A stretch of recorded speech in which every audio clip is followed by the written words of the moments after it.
Fala, queridão! Hoje é o nosso 26º dia da nossa leitura anual e a nossa leitura hoje está em Lucas capítulo 19, versículos 28 até o 48, Gênesis capítulo 34 e Salmo número 26. Vamos para a leitura que está em Lucas capítulo 19.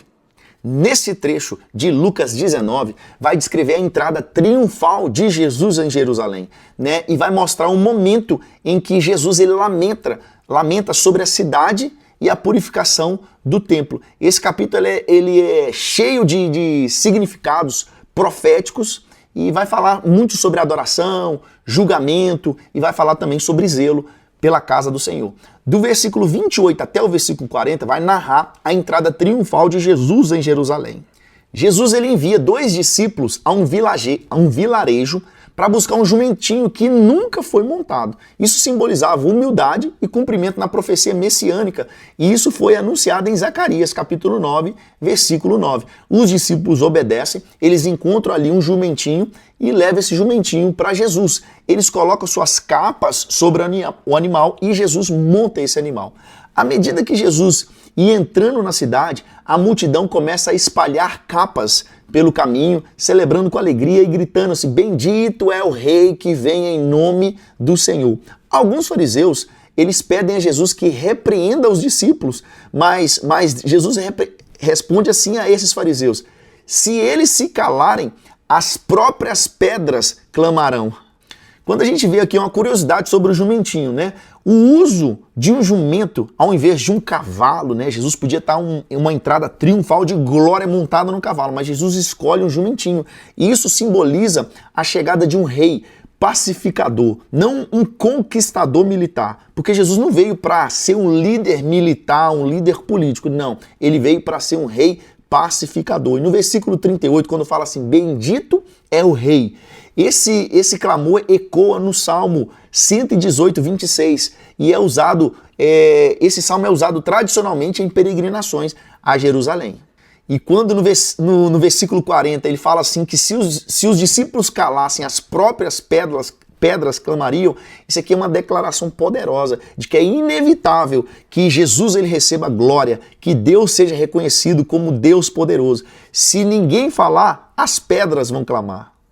Agora, do versículo 41 até o versículo 44, nós vamos ver o lamento sobre Jerusalém. Porque quando Jesus se aproxima de Jerusalém, ele chora sobre a cidade, lamentando que ela não reconheceu o tempo da visitação de Deus, né? Ele profetiza a destruição de Jerusalém, dizendo que os seus inimigos vão cercar a cidade e que vão arrasar os seus muros e não vai ficar naquele lugar pedra sobre pedra. E quando Jesus chora, isso é um reflexo da compaixão de Jesus e a dor pelo fato de Jerusalém rejeitar o plano da salvação. E essa profecia que Jesus falou aqui no versículo 43 e 44, a profecia da destruição desse templo, se cumpriu no ano 70 depois de Cristo, quando os romanos destruíram Jerusalém e o templo de Jerusalém. Aí esse capítulo vai ser encerrado no versículo 45 até o 48 com a purificação do templo. Jesus ele entra no templo e ele expulsa os comerciantes dizendo: minha casa será casa de oração, mas vocês fizeram a minha casa de um covil de ladrões. Jesus ele passa a ensinar diariamente dentro do templo, né? Porque enquanto os principais sacerdotes, escribas, líderes procuravam matar, Jesus estava lá dentro do templo ensinando, mas eles não conseguiam pegar Jesus porque o povo estava atento às palavras de Jesus, o povo gostava de escutar Jesus. E uma curiosidade, quando Jesus fala que eles transformaram o templo em covil de ladrões, Jesus ele está citando aqui Jeremias, capítulo 7, versículo 11. Ele está condenando os líderes religiosos por usarem o templo para fins meio de corrupção, né? Quando no versículo 45 ele fala que eles estavam fazendo comércio dentro do templo, os comerciantes ali eles lucravam vendendo animais para sacrifício, na troca de moedas, e eles exploravam aqueles que eram peregrinos. Então Jesus, quando no versículo 47, quando ele ensinava no templo, apesar da oposição, Jesus ele continuava a proclamar a verdade com muita autoridade. Isso foi Lucas, capítulo 19. Agora nós vamos para Gênesis, capítulo 34. Agora em Gênesis, capítulo 34, esse trecho ele vai narrar uma história de violação de Diná, que era filha de Jacó e Lia. né? Ela foi violentada por Siquém, filho de Amor. E depois disso, acontecia uma vingança dos irmãos de Diná, que eram Simeão e Levi. Então essa história é uma história pesada, que vai marcar, vai falar sobre injustiça, desonra, engano, violência, né? Então no versículo 1 até o versículo 12, vai mostrar para nós o abuso de Diná e a proposta de casamento. Diná, ela sai para visitar as mulheres da terra, né? E Siquém, que era filho de Amor, que era o príncipe daquele lugar, vê Diná e toma Diná e a violenta. Apesar do ato de violência contra ela, Siquém ele se apaixona por Diná e ele teve a audácia de ir até o pai dela, de ir ao seu pai, Amor, e ele falou o seguinte: pai, vai até o pai de Diná e pede a mão dela em casamento para mim. Então, Amor, ele vai até Jacó e ele vai lá para negociar o casamento, né? Ele propõe uma aliança familiar, permitindo que os filhos entre eles se casem, né? Então, Siquém ele oferece pagar qualquer preço pela mão de Diná, e porque ele já tinha violentado ela, mas ele se apaixonou por ela e agora ele oferece qualquer preço por ela. E algo que a gente nota é que Diná, ela era a única filha mulher, né? Ela é a única filha mencionada de Jacó. Então, quando a gente vê que ela sai ali para conhecer as mulheres da terra, sugere que ela queria apenas socializar ou explorar a cultura local. E quando vem aquela proposta de Amor, de casar Diná com o seu filho, isso ia contra a promessa de Deus de manter o povo de Jacó separado das nações pagãs. Aí agora do versículo 13 até o 24, nós vamos ver o engano dos filhos de Jacó. Porque os filhos de Jacó ficaram indignados com o que aconteceu com a sua irmã Diná, e eles enganaram Amor e Siquém. Porque eles fizeram uma proposta. Para que eles casassem, eles precisavam primeiro, todos os homens de Siquém, eles precisavam ser circuncidados, assim como eles eram circuncidados. Então, Amor e Siquém, eles aceitam essa proposta, né? E eles vão lá para a cidade deles e falam com os homens: nós precisamos circuncidar, porque eu estou fazendo uma proposta, eu estou fazendo um acordo com Jacó e com seus filhos, né? E para que os nossos filhos se casem entre eles, nosso povo se misture, nós precisamos nos circuncidar, assim como eles são circuncidados.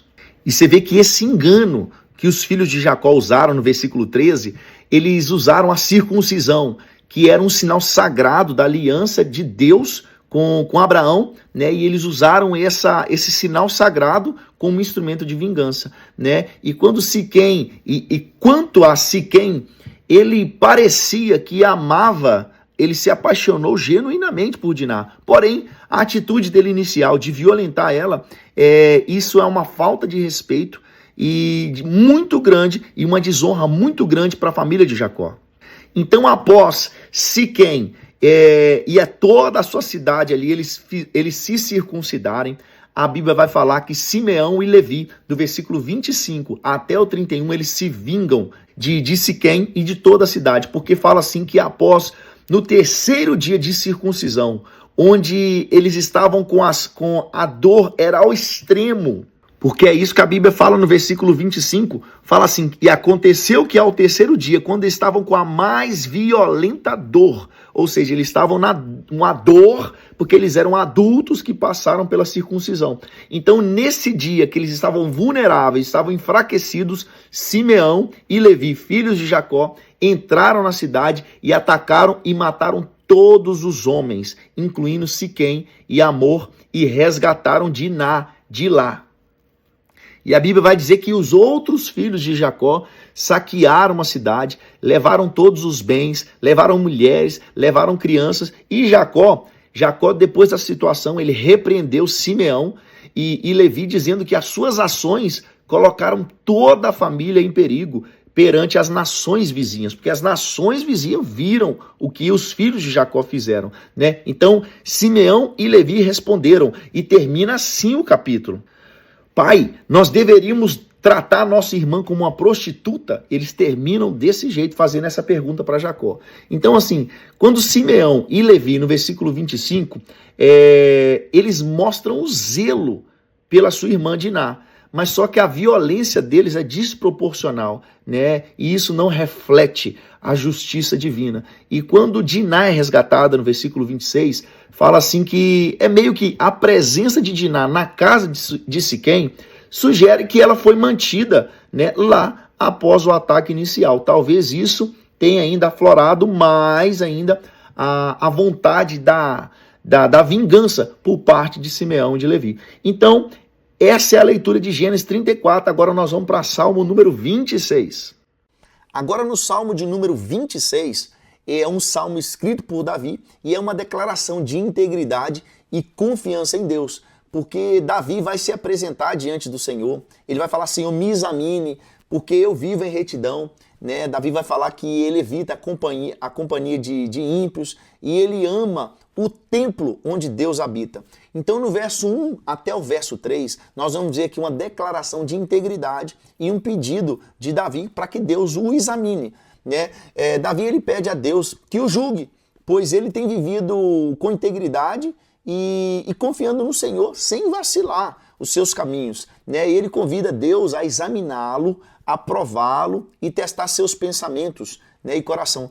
Cara, aqui a gente vê Davi, de fato, um homem segundo o coração de Deus. Olha a audácia dele. Senhor, me examine, me coloque à prova, né? Então, Davi, ele declara que ele tem vivido guiado pela benignidade de Deus, ele caminha na verdade de Deus. Então, quando Davi fala assim, prova-me e me examine, né? Davi ele não teme ser testado por Deus porque ele confia na vida de retidão que ele tinha diante do Senhor.